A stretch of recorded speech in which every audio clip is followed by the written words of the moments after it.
Welcome back to another edition of the NCAC Sports Minute. We dive right into action, heading over to Granville for an NCAC football matchup between Denison and Oberlin. The big story here was Big Red sophomore Jalen Epps returning 2 punts for touchdowns in Denison's win Saturday. After Saturday's play, Denison, DePaul, Wabash, and Wittenberg are all 1-0 in NCAC play.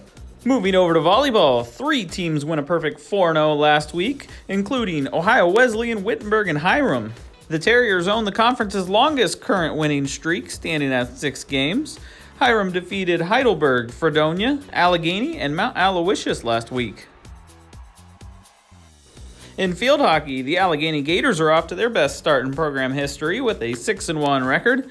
Last week, the Gators defeated Worcester by a 3-1 mark and Earlham by a 2-1 final. Looking at the current conference standings, the Ohio Wesleyan Battling Bishops have also had a nice start to the season, their best since 1980.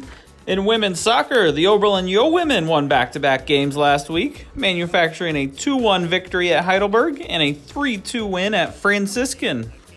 Looking at the current women's soccer standings, Oberlin and Ohio Wesleyan have both compiled 4 non-conference wins so far, while Worcester and DePaul each have 3 wins.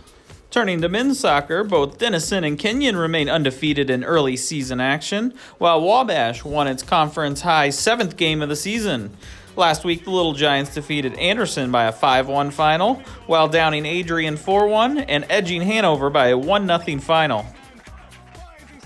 In golf news, the Wabash Little Giants won the Forest Hills Invitational over the weekend, while freshman Sean Bledsoe earned medalist honors, leading to an NCAC Athlete of the Week certificate. While Denison senior Lainey Hirsch was named NCAC Athlete of the Week after a 3rd-place effort at the Illinois Wesleyan Fall Classic. Lastly, in cross country, the All-Ohio Championships were this past weekend. On the men's side, both Wittenberg's Connor Kolka and Worcester's Will Callender were top 10 among Division III runners, while on the women's side, Wittenberg's Corin Turkovic was the conference's top finisher with a 3rd-place effort. Thanks for tuning in, and we'll see you next time on the NCAC Sports Minute.